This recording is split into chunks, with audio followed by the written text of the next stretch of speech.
Good morning students. इस video के माध्यम से हम लोग अनसीन पैसेज हल करेंगे। बोर्ड की परीक्षा के अंतर्गत हाई स्कूल और इंटरमीडिएट दोनों की परीक्षाओं में अनसीन पैसेज पूछे जाते हैं। हाई स्कूल में 2 अनसीन पैसेज पूछे जाएंगे, एक छोटा सा होगा जिसमें 3 MCQ टाइप क्वेश्चन होंगे और एक रिटन होगा, यानी उत्तर पुस्तिका पर जिसका आपको उत्तर लिखना होगा वह 7 अंकों का होगा। दोनों मिला के हाई स्कूल में 10 अंकों के प्रश्न पूछे जाएंगे अनसीन पैसेज। उसी प्रकार इंटरमीडिएट की परीक्षा के अंतर्गत 15 अंकों का एक अनसीन पैसेज होगा जिसे आपको हल करना है।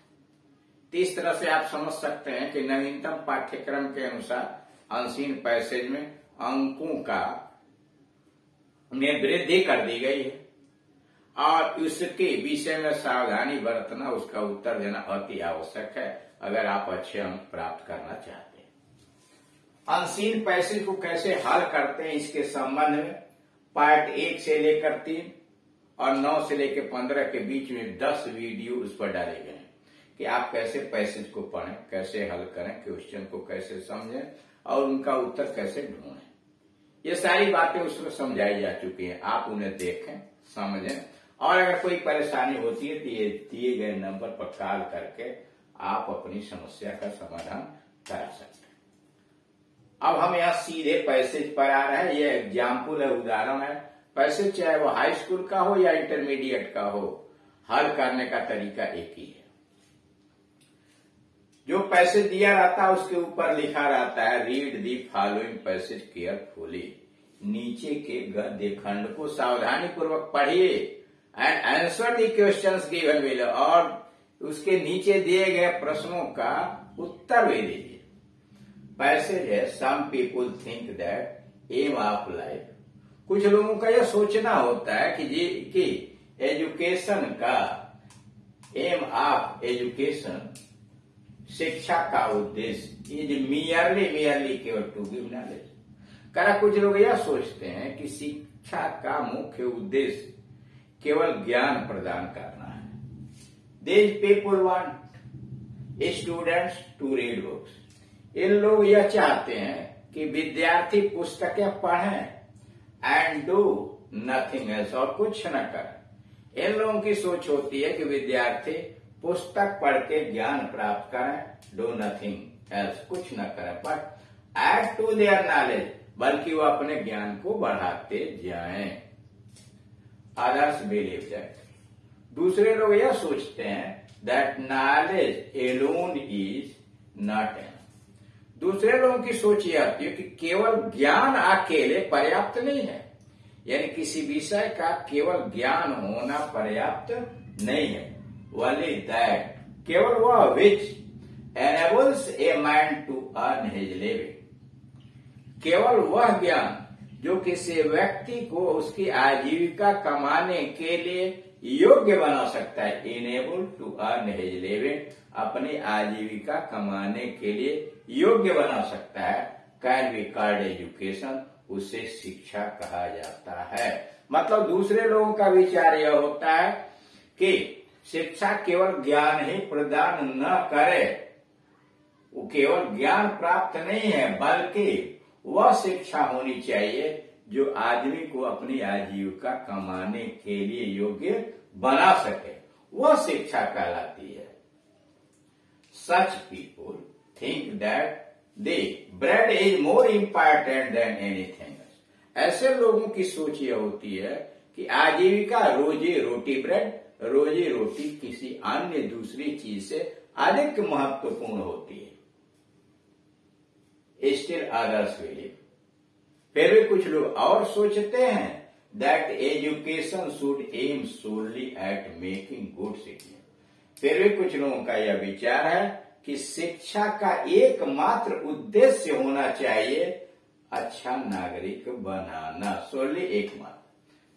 Still others, फिर भी कुछ लोग यह सोचते हैं that believe that education should aim solely at making good citizens. शिक्षा का मुख्य एकमात्र उद्देश्य होना चाहिए लोगों को अच्छा नागरिक बनाना एंड गुड पैट्रियार्ट्स, और अच्छा देशभक्त बनाना। All these people see only one of the several purposes of education.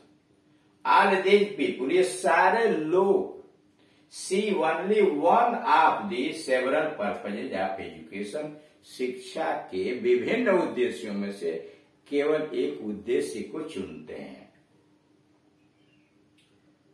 As a matter of fact, लेकिन वास्तविक तथ्य यह है, education should aim at all these three thing, लेकिन वास्तविकता यह है कि शिक्षा को इन सारी तीनों चीजों को उद्देश्य बनाना चाहिए टुगेदर, एक साथ। यानी शिक्षा का उद्देश्य ये तीनों बातें होनी चाहिए, ज्ञान प्राप्त करना, रोजी रोटी के लिए योग्य बनाना और साथ ही साथ दूसरों की सेवा करना, यानी देशभक्ति, अच्छा नागरिक बनना और देशभक्त होना।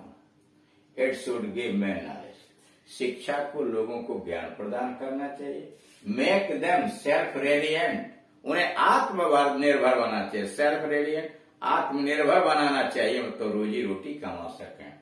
And able to serve others, और दूसरों की सेवा भी कर सकें।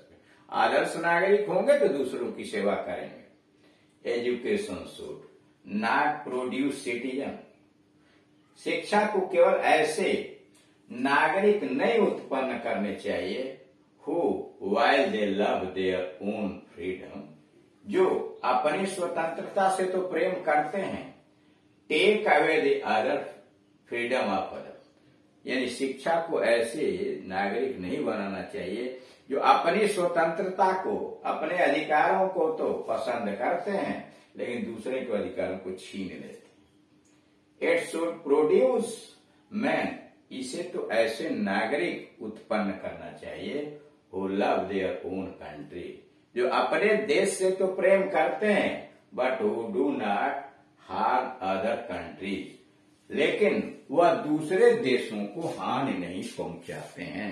यानी शिक्षा को ऐसे नागरिक उत्पन्न करने चाहिए जो अपने देश से तो प्रेम करते हैं लेकिन दूसरे की हानि नहीं करते, दूसरे देशों से घृणा नहीं करते। क्वेश्चन है, what do other people think about the aim of education? कुछ लोग, what do the other people think about education, aim of education, करा कुछ लोग, दूसरे लोग शिक्षा के उद्देश्य के विषय में क्या सोचते हैं, यानी उनके अनुसार शिक्षा का उद्देश्य क्या होना चाहिए। ऑर्डिनरी पीपुल थिंक दैट, साधारण लोग सोचते हैं, that aim of education is to give knowledge, only to give knowledge.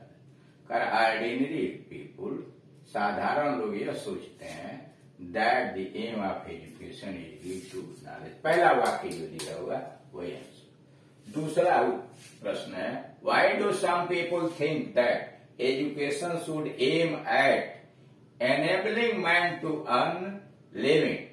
why do some people think, क्यों ऐसा कुछ लोग सोचते हैं, that education should aim at, शिक्षा का उद्देश्य होना चाहिए, enabling a man to earn living, एक आदमी को आजीविका कमाने के योग्य बनाना। Some people think that education should aim at, कुछ लोग यह सोचते हैं कि शिक्षा का उद्देश्य होना चाहिए। Some people think that education should aim at enabling a man, एक आदमी के योग्य बनाना, to earn living, आजीविका कमाने के योग्य। Because according to them, क्योंकि उनके अनुसार bread is more important than anything else, क्योंकि उनके अनुसार रोजी रोटी किसी भी दूसरी चीज से अधिक महत्वपूर्ण होती है। Question number 3, what is the real aim of education? शिक्षा का वास्तविक उद्देश्य क्या है? The real aim of education is to give man knowledge. The real aim of education, शिक्षा का मुख्य उद्देश्य is to give man knowledge, लोगों को ज्ञान प्रदान करना है। To make them self reliant, उन्हें आत्मनिर्भर बनाना है। And to enable them to serve others, और दूसरों को सेवा करने के लिए सक्षम बनाना है। फिर सुनिए, the real aim of education is to give man knowledge. शिक्षा का वास्तविक उद्देश्य है लोगों को ज्ञान प्रदान करना। टू मेक देम सेल्फ रिलिएंट, उनको आत्मनिर्भर बनाना, मतलब ऐसे बना देना कि जो रोजी रोटी कमा सके। And to enable them to serve others, और उन्हें योग्य बनाना कि वो दूसरों की सेवा कर सके। डी क्वेश्चन है, what idea does education give about love for the country. करा व्हाट आइडिया, कौन सा विचार डज एजुकेशन गिव, शिक्षा को देना चाहिए, देती है। Give about love to us the country, देश की प्रेम के विषय में क्या शिक्षा का उद्देश्य होना चाहिए। Education should produce the citizens, शिक्षा को ऐसे नागरिक उत्पन्न करना चाहिए who love their own country, जो अपने देश से प्रेम करें, but who do not want harm other country, लेकिन दूसरों को वो हानि पहुंचाना नहीं चाहते। फिर सुनिए, education should produce the citizens, शिक्षा को ऐसे नागरिक उत्पन्न करना चाहिए who love their own country, जो अपने देश से प्रेम करें, but who do not want to harm other countries, लेकिन जो दूसरे देशों को हानि पहुंचाना न चाहते। अब ई का पहला question, find out a word from the passage which is synonym to only. कारा गद्य खंड से वो शब्द तलाशिए जो वनली का समानार्थी है। वनली मतलब मियरली, इसीलिए दी वर्ड मियरली, मियरली मतलब केवल, is synonym to only. The word merely is synonym to only, इसमें सब दिया हुआ है, आपको ढूंढने की जरूरत है। Question number 2, suggest a one word to. कहा एक शब्द की तलाश कीजिए, समान एक शब्द की तलाश कीजिए।